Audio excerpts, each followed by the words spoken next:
Hi everyone. I just wanted to answer another question that came from Irina. Before I get to that, I just wanted to share my crocheted handmade top. And I just wanted to say that the reason why I'm showing this to you is how our thinking does change through the time. Growing up, this would have been considered a clothing for somebody who was in poverty and was unable to buy clothing. Therefore, they had to use their skills to master such art. And if I were to wear this when I was growing up, that was considered somebody who comes from very poor background and couldn't afford. And right now, I value this so much more because I know the time and effort it goes into crocheting such attire. Also, I remember I was really into learning new things, experimenting, and one of my neighbors, she was in her 50s. She was never married, a lady who was living by herself, and she was very great at macrame.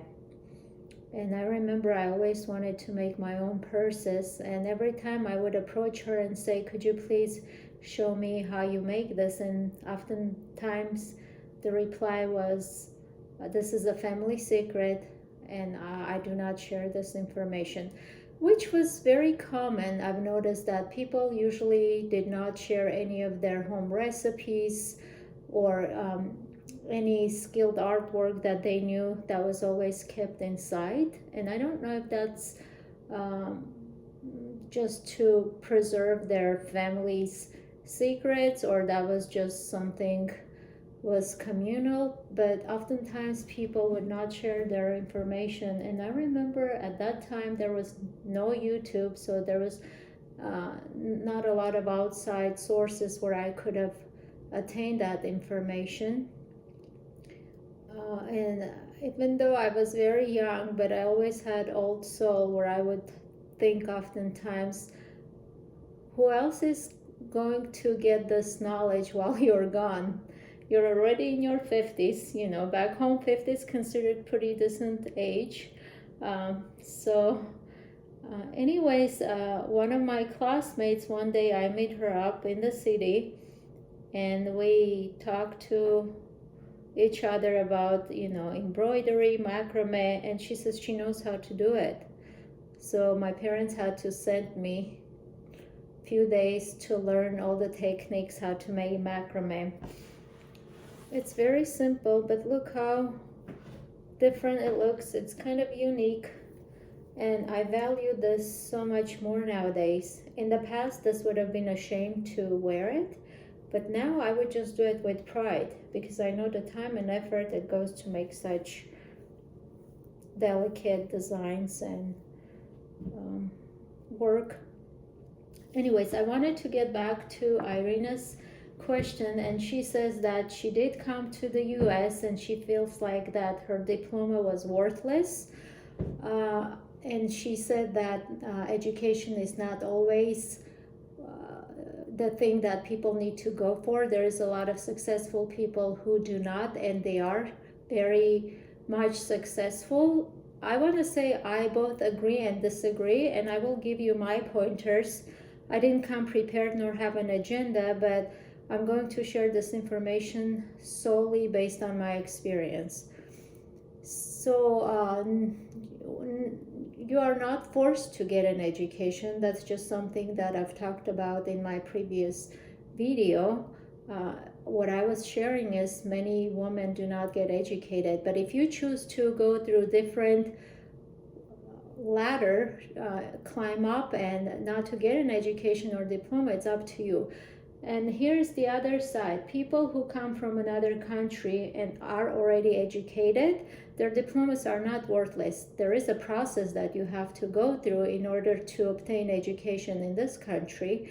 But you would have to take those steps to do it. And the first step would be evaluating your diploma, meeting your credentials, And whatever is you're missing in terms of your training or taking additional courses, you would have to go back to the university and complete those requirements. So I would not call it worthless.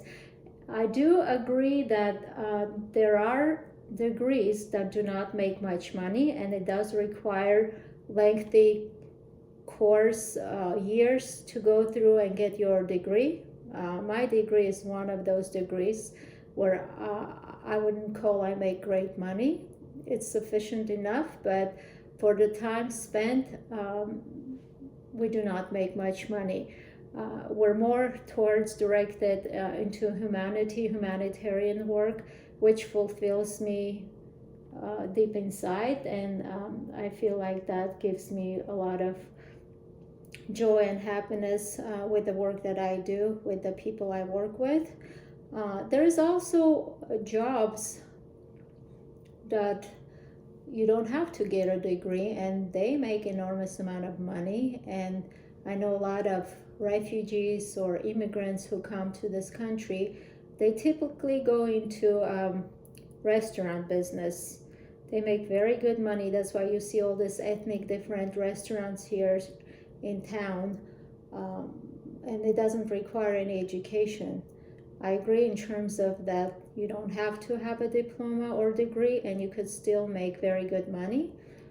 But if you want to be intellectually advanced and you want to learn and get familiarized in education system here, then that's a choice that you can make.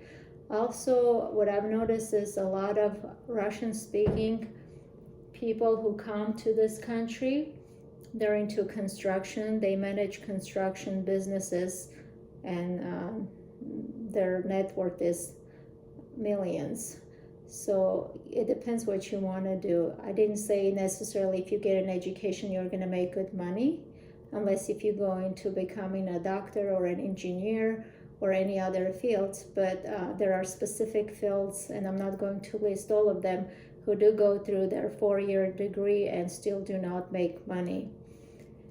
So the choice is yours. You get to decide if you want to come here and just start having your own business, or if you want to go into the educational system, then you have to make that choice for yourself. So I would definitely not call it worthless.